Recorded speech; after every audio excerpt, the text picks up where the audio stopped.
Government వచ్చి 9 నెలల పరిపాలన అయింది. ఎలా ఉంది సార్ పరిపాలన? పరిపాలన జాగా ఉంది, అభివృద్ధి పరుగులు తీస్తుందని అనిపిస్తుంది మాకు. అంటే జగన్మోహన్ రెడ్డి గారు అంటున్నారు, ఈ గవర్నమెంట్లో పథకాలు ఎవరో ఇక అయిపోయింది, వీళ్ళ పరిస్థితి చివరి దశ చేరింది చంద్రబాబు నాయుడు పరిపాలన ఈ 2 సంవత్సరాల్లో, వచ్చే 3 ఏళ్లలో మనమే వస్తాం, మనం ఇద్దాం అని చెప్పి మాట్లాడుతుంది. నిజంగా నా పరిస్థితి ఉందంటారా? పేద ప్రజల దగ్గర నుంచి మధ్యతరగతి ప్రజల వరకు కూడా అనుకునే మాట ఏంటంటే ఓన్లీ బటన్ నొక్కటం కాదు, అభివృద్ధి కూడా చూపించాలి. అభివృద్ధి ఏం చేశాడు? బటన్ నొక్కిన డబ్బులు సద్వినియోగం అయినాయా, ఏమైనాయి అనేది ఒకసారి ఆయన గుండె మీద చేసుకుని ఆలోచించాలి. అప్పుడు అవినీతి చేసిన వాళ్ళందరూ కూడా ఎందుకు పరారవుతున్నారు, ఎందుకు పారిపోతున్నారు, వాళ్ళు ఎంక్వైరీ చేయాలంటే ఎందుకు పారిపోతున్నారు అనేది కూడా చెప్పగలిగి ఉండాలి ఆయన. అంటే ఇక్కడ అంటున్నాడు, వాళ్ళ నాయకులు అంటున్నారు మా మీద దాడి చేస్తున్నారు, మమ్మల్ని అక్రమ అరెస్టులు చేస్తున్నారు, లా అండ్ ఆర్డర్ లేదు అసలు ఏపీలో అని చెప్పి వాళ్ళ నాయకులు మాట్లాడుతున్నారు కదా. నిజంగా నా పరిస్థితి ఉందంటారా? లా అండ్ ఆర్డర్ ఉండబట్టే వాళ్ళు పారిపోగలుగుతున్నారు. అదే కనుక వాళ్ళకి మళ్ళీ గోడలు దూకి గేట్లు పగలగొట్టి ఇది పెడితే ఆ అవినీతి చేసిన వాళ్ళందరూ ఎప్పుడో కటకటాల్లో ఉండేవారు. వారు చేసిన పనులు ఈయన లా ప్రకారం చట్ట ప్రకారమే చేసి బట్టి వీళ్ళు పారిపోగలుగుతున్నారు. ఎప్పటికైనా పనులు అవినీతి పనులు చేసేవాడు ఎప్పటికైనా దొరకక మానడు, శిక్షించక మానడు, శిక్ష పడక తప్పదు. అంటే ఇక్కడ మీరు లా అండ్ ఆర్డర్ ప్రకారం పోతున్నాం అంటారు, వాళ్ళ నాయకులన్నా అన్యాయ అక్రమం చేస్తున్నారు. గతంలో కొంతమంది మాట్లాడు మహిళలను కానీ వ్యక్తులు కానీ వ్యక్తిగతంగా కించపరిచిన దాంట్లో ఏదో కోర్టులు అడిగిన దానికి అరెస్ట్ చేస్తున్నా కూడా దీంట్లో పార్టీ పరంగా చేస్తున్నారు. రెడ్ బుక్ రాజ్యాంగం నడుస్తుంది, ఇక్కడ వాళ్ళు చెప్పినట్టుగా నడుస్తుంది, పోలీసులు కూడా తొత్తులుగా పనిచేస్తున్నారు, వాళ్ళ కార్యకర్తలా పనిచేస్తున్నారని చెప్పి అంటున్నారు. నిజంగా నా పరిస్థితుందా? అదే రెడ్ బుక్లో ఏం రాశారు? ఆయన అన్యాయం చేసిన వాళ్ళు, చట్టానికి వ్యతిరేకంగా తీసుకున్న వాళ్ళ, చట్టాన్ని చుట్టంగా చూసిన వాళ్ళ మాత్రమే శిక్షిస్తామని చెప్పారు. ఆయన పదే చెబుతున్నారు. పదే చెప్పినా వీళ్ళు పదే అబద్ధాలు చెబుతున్నారు. ఇదివరకు అబద్ధాల పునాదుల మీద వచ్చినటువంటి ఆ ప్రభుత్వం ఇంకా అబద్ధాలు మానలేదు, ఇంకా అబద్ధాలు ఆడుతూనే ఉన్నారు. ఇదివరకు ఎన్నిసార్లు చేశారు? ఒక గన్నవరంలో ఒక లేడీని అరెస్ట్ చేసినప్పుడు ఆవిడ డ్రెస్ కూడా మార్చుకొని ఇక్కడ వచ్చారు. ఇప్పుడు అలాగదే నోటీస్ ఇస్తున్నారు, రమ్మంటున్నారు, వీళ్ళు కోర్టుకి వెళ్తున్నారు, జిల్లా కోర్టు, హైకోర్టు నుంచి సుప్రీంకోర్టుకి వెళ్ళి మాకు బెయిల్ ఇవ్వమని తెచ్చుకున్నారు. అసలు వీళ్ళు మనస్ఫూర్తిగా తప్పు చేయకపోతే, అవినీతి చేయకపోతే పారిపోవాల్సిన అవసరం లేదు. కోర్టుల్లో చట్ట ప్రకారమే మనం వెళ్తాం కదా. రేపు చట్ట ప్రకారం వాదించుకుని వీళ్ళు బయటకు రావచ్చు కదా. వీళ్ళ అవినీతి ఉంది కాబట్టే ఇన్ని అవాకులు చెవాకులు పేలుతూ పారిపోతున్నారు. అదేవిధంగా నిన్న వాళ్ళ చెల్లెలు మాట్లాడుతూ ఉంది, నాకు టీడీపీకి సంబంధం లేదు, కానీ పదే వాళ్ళ కళ్ళల్లో పచ్చ జెండా కనపడుతుంది, ఏదో పచ్చ రంగు పెట్టుకుని వాళ్ళ కళ్ళల్లో పెట్టుకుని నన్ను తిరుగుతూ ఉన్నారు, నాకు సంబంధం లేదని చెప్పండి కదా. అది ఎంత మాత్రం నిజం అనుకుంటున్నారు? అది నిజం, పక్కా నిజం. ప్రతి దానికి వీళ్ళకి భూతం కనపడుతుంది. ఏది మన తెలుగుదేశం జెండా, పచ్చ జెండా అనేది వాళ్ళ కళల్లో కనపడుతుంది. ఏ చేసింది అవినీతి పరులకు ఏముంది? భయం చేత పదే అబద్ధాలాడి 20 సార్లు 10 సార్లు గ్లోబల్ ప్రచారంలాగా 20 సార్లు అబద్ధం ఆడితే అది నిజమనేటువంటి నమ్ముతారు అనుకున్నారు. కానీ ఈ 5 సంవత్సరాల్లో వాళ్ళు ఆడిన అబద్ధాలు అన్నీ ఒట్టిదేనని చెప్పి ప్రజల్లో బలంగా నాటుకుపోయింది. ఇతను చెప్పే అబద్ధాలు ఎట్టి మాత్రము నమ్మరు, ప్రజలు నమ్మే పరిస్థితి లేదు. అదే ఇంకో మాట కూడా అంటుంది, మీకు ఇచ్చింది ఎమ్మెల్యేగా గెలిపించింది మీ ఏదైతే నియోజకవర్గం ఉన్న ప్రజల కోసం పోరాడాలి, లేదా గవర్నమెంట్ ఏదైనా అక్రమాలు అన్యాయాలు చేస్తే దాని మీద పోరాడాల్సింది మీరే ఇంట్లో కూర్చొని నా మీద అవాకులు చవాకులు పెడుతున్న నా పార్టీని లో ఉన్న నాయకులు లాక్కోవడానికి ఎక్కడి నుంచో డబ్బులు అక్రమంగా సంపాదించిన డబ్బుల కోసం కూర్చోబెట్టుకొని చేస్తా ఉన్నారని చెప్పండి కదా. ఎలా చూస్తారు? వాడు చెప్పేది కూడా అక్షర సత్యం. ఎందుకంటే వీళ్ళు ఎమ్మెల్యేలు ఉన్నారు, 11 మంది ఎమ్మెల్యేలు. 11 మంది ఎమ్మెల్యేలు మేము రామని ఎందుకు భీషించుకున్నారు? అసెంబ్లీలో ప్రజల యొక్క కష్టాలు పడిన ఏదైనా నష్టాలు వచ్చినా అసెంబ్లీ ద్వారాగా ప్రశ్నించవచ్చు కదా. ప్రశ్నించకుండా ఎక్కడో కూర్చొని మేము వస్తే సస్పెండ్ చేస్తారు, మేము వచ్చే మొగడు మంది అంటే అదే అలవాట్లు, వాళ్ళ యొక్క అలవాట్లు వీళ్ళకు కూడా ఉన్నాయి అనేటువంటి భయం చేత వాళ్ళు రావట్లేదు. ఎప్పుడు కూడా ఆ పని చేయరు. చంద్రబాబు నాయుడు గారు ఉన్నంత కాలము మా తెలుగుదేశం పార్టీ నేర్పిన క్రమశిక్షణతోనే ఉంటారు. కానీ ఎప్పుడు వాళ్ళ మీద పడి ముక్కు కొట్టబోటము, గుడ్లు రొమ్మటను, పరమ చండాలంగా బూతులు తిడతాము, ఇంట్లో వాళ్ళని కూడా బూతులు తిట్టి వాళ్ళని అవహేళన చేసేటువంటి పరిస్థితి ఎప్పుడూ లేదు. వాళ్ళు రావాలి, వచ్చినాక కదా చెప్పేది, మేము వస్తే అవన్నీ చేస్తారని చెప్పేది. అదేవిధంగా ఆయన పదే చెప్తున్నాడు, నేను వచ్చే 3 ఏళ్ళలో నేనే వస్తాను, మనమే ఇద్దాము అని అంటున్నాడు. ఇంకో పక్కన చూసుకుంటే రాష్ట్రంలో ఎక్కడైనా అభివృద్ధి జరుగుతుంది మీరు చెప్తున్నారు. నిజంగా నేను వచ్చే పరిస్థితి ఎంత మాత్రం ఉందంటారు? వచ్చే 3 ఏళ్లలో వీళ్ళందరూ జైలుకి వెళ్ళటం ఖాయం. ఆ జైల్లో మాత్రం గ్యారంటీగా ఉంటారు, పరిపాలనలో ఉండరు. ఎలా అంటారు జైల్లో ఉండడానికి కారణం ఏంటంటారు? ఎన్ని అవినీతులు చేశారండి. ఇప్పుడు అసలు అభివృద్ధి అనేది లేదు కదా. ఇప్పుడు ఈయన ఎలా చేయగలుగుతున్నారు? ఇన్ని అప్పులతో వీటితో కొంచెం అన్ని వచ్చిన అమౌంట్ కానీ ఇదన్నీ కానీ దొంగ లెక్కలు చెప్పటము ఇవన్నీ కూడా దోసేయటమే సరిపోయింది వాళ్ళకి. ఒక్కొక్కళ్ళ ఆస్తి ఎంత ఉందో, లక్షల కోట్లు ఎలా వచ్చినాయి వీళ్ళకి? ఏమి లేనివాడికి లక్షల కోట్లు ఎలా వచ్చినాయి? ప్రతి ఎమ్మెల్యే దగ్గర నుంచి గల్లీ లీడర్ దాకా ఆక్రమించుకోవటము, ఎదటోళ్ళకి దోసుకోవటం ఇవన్నీ చేసినటువంటి అలవాటు పడిన వాళ్ళు, ఆ దోసేసిన వాళ్ళు ఎంతకైనా మాట్లాడతారు. అదేవిధంగా ఇంకో మాట కూడా అంటున్నారు, నిన్న బాబు గారు మన రాష్ట్ర జీడిపి రేటు పెరిగింది, జీడిపి మనం వృద్ధి శాతం పెరిగింది అని చెప్పి అన్నారు. కానీ నిన్న జగన్మోహన్ రెడ్డి గారు అంటున్నారు అసలు వృద్ధే లేదు, నేను ఉన్నప్పుడు అప్పులు చేశామని చెప్పారు. ఇప్పుడు ఎలా వృద్ధి వచ్చింది? ఇన్ని రోజుల్లోనే ఎలా 2 అంకెల స్థానానికి ఇలా ఎగబగిందని అడుగుతున్నారు. దాన్ని ఎలా చూస్తారు?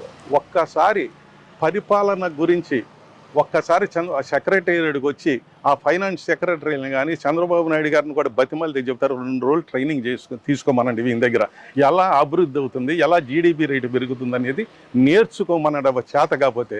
అంతేగాని ఎక్కడో కోటల్లో కూర్చుని ప్యాలెస్ల్లో కూర్చుని మాట్లాడతాం కాదు, వాచాలత్వంగా చూసి పరిపాలన ఎలా చేసేవాళ్ళు కనీసం బేరీజు వేసుకుని గుండెల మీద చెయ్యేసుకుని ఆలోచించమనండి. అదేవిధంగా ఆక్వా రైతులు ఈ గవర్నమెంట్ వచ్చిన తర్వాత అన్యాయక్రమం అయిపోతున్నారు, వాళ్ళ బాధలు పట్టించుకోవట్లేదు అని చెప్పి అంటారు. నిన్న ఏమన్నా మరి చంద్రబాబు నాయుడు గారు ఏమన్నా సమీక్ష చేశారు, 200 రూపాయలు పైన ఇవ్వమని చెప్పి అడిగారు ఎవరైతే ఉన్నారో బయ్యర్లని. దాన్ని ఎలా చూస్తారు? నిజంగా ఈ గవర్నమెంట్ వచ్చిన తర్వాత ఆక్వా రైతులు నష్టపోయి ఉన్నారంటారా? గవర్నమెంట్ వచ్చినా కదా ఆక్వా పంట అనేది ఒడిదుడుకులు ఎదుర్కొంటుంది. అమెరికా పాలసీ వలన, ట్రంప్ పెట్టినటువంటి ఆర్థిక విధానాల వల్ల ఎక్స్పోర్ట్స్లన్నీ అయిపోయిన, ఎక్స్పోర్ట్స్ మీద ఎక్కువ సుంకాలు వేయటం వలన అయినాయి.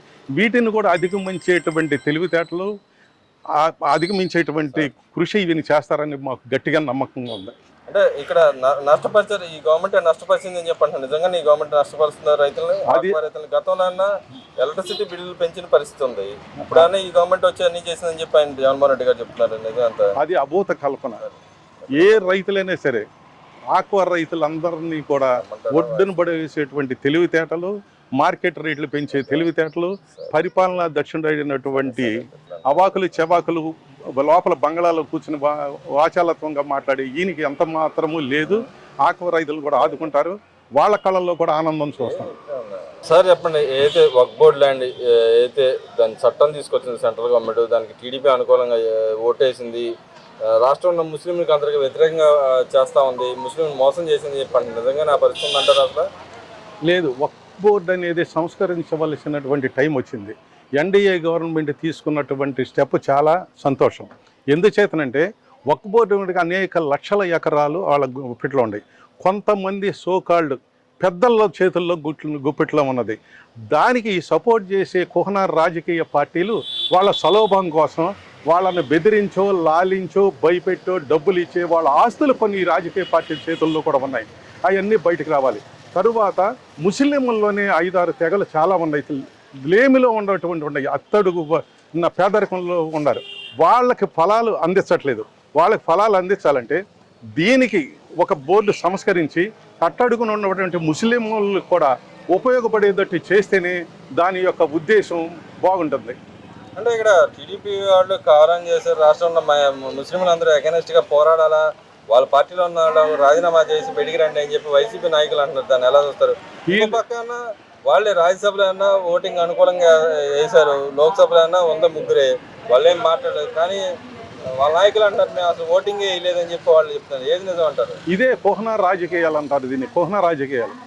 దీన్ని వీళ్ళు ఒక గొంతులో ఒక మాట, నోట్లో ఒక మాట, నాలుగు చివర ఒక మాట ఉంటుంది. ఈ ముస్లిం వాళ్ళకి నిజంగా సంస్కరించాల్సినటువంటి ఉద్దేశం ఉంటే, వాళ్ళకి లాభం చేకూర్చాలంటే ముందు వీళ్ళ చేతుల్లో ఉన్న వక్ఫ్ భూముల్ని రిలీజ్ చేయమనండి. వీళ్ళు ఒక్కొక్కటి ఎంక్వైరీలు వస్తుంటే ఎన్ని రాజకీయ పార్టీలు భయపెట్టో, భుజబలం చూపించో చేశారు. అది వరకు కూడా మన స్వాతంత్రం వచ్చిన తర్వాత ముస్లింలకి లబ్ధి చేకూర్చడానికి, కొంతమంది ముస్లింలకి లబ్ధి చేకూర్చడానికి గవర్నమెంట్లో ఒక చట్టం పెట్టారు నెహ్రూ గారు ఉండగా. ముస్లింలు వచ్చి ఈ భూమి నాదేనంటే వితౌట్ లా, వితౌట్ కోర్టు కానీ అది వాళ్ళకి ఇచ్చేయాలనేటువంటి చట్టం పెట్టారు. అప్పుడు పటేల్ గారు విపరీతంగా దాన్ని వ్యతిరేకించారు. వ్యతిరేకిస్తే ఆయన చనిపోయిన దాకా అది పెట్టాల. చనిపోయిన తర్వాత దాన్ని పెట్టారు. దాన్ని పెట్టి వాళ్ళకు అనుకూలమైనటువంటి పెద్దల చేతుల్లోకి వెళ్ళేటట్టు చేశారు. ఇప్పుడు కూడా కొంతమంది పెద్దల చేతుల్లోనే ఉంది. ఆ పెద్దల ద్వారాగా కానీ వాళ్ళకు ఒక అనుకూల రైతుల్ని బెదిరించి లేకపోతే డబ్బులు ఇచ్చి ఆ భూములు ఎంతమంది చేతులు ఉండవు. ఇప్పుడు ఒక్కొక్కటి ఎంక్వైరీ చేస్తే బయటకు వస్తుంది. అంటే ఇక్కడ జగన్మోహన్ రెడ్డి గారు ఆయన ఆఫీస్ కూడా వక్బోర్డ్ ల్యాండ్ లో కట్టారంటారు. ఖచ్చితంగా ఉండబట్టే వాళ్ళు చేస్తున్నారు. సాక్షిది హైదరాబాద్లో వాళ్ళ వక్కు భూమిలో ఉంది. అందుకని అక్కడ ఒక మాట, అక్కడేమో ఎన్డీఏ గవర్నమెంట్కి కోపం రాకుండా అక్కడ అనుకూలం, ఇక్కడేమో మేము చేయలేదన్నటువంటి అనుకూలం కాదు. పేద ముస్లింలకు కూడా కళ్ళు తెరిచి రోడ్డు మీదకి వచ్చి ఈ చట్టానికి అనుకూలంగా గనక వీళ్ళు కూడా ప్రవర్తిస్తే వీళ్ళకి లబ్ధి చేకూరుస్తుంది.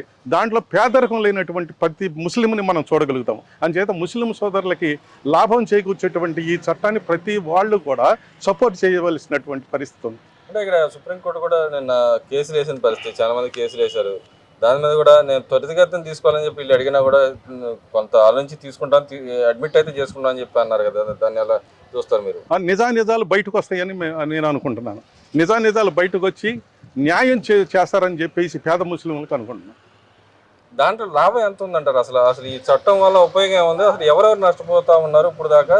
ఎవరికి రేపు పొద్దు నుంచి లాభం వచ్చే అవకాశాలు ఎంత మాత్రం ఉంటాయి? నష్టపోయేది ఓన్లీ ఆ భూములు ఆక్రమించే ఉన్న వాళ్ళు, అన్యాయంగా ఆక్రమించే వాళ్ళు నష్టపోతారు.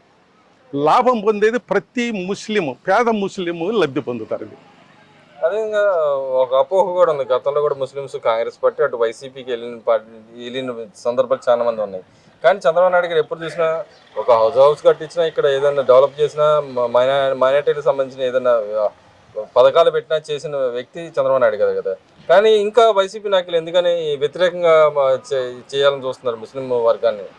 ఈయన వాళ్ళకి చేయటానికి, అపవాదులు సృష్టించడానికి ఈయన మార్గాలు ఏమి లేవు. ఈయన అబద్ధాలు, ప్రతి నోరు ఇప్పితే అబద్ధాలు. ముస్లింలకి రక్షణగా ఉండి వారి మీద ఏగ కూడా వాలకుండా చేసింది ఎన్టీఆర్ హయాము నుండి ఉంది. అదే ఎన్టీఆర్ పద్ధతిలో చంద్రబాబు గారు ఫాలో అవుతున్నారు.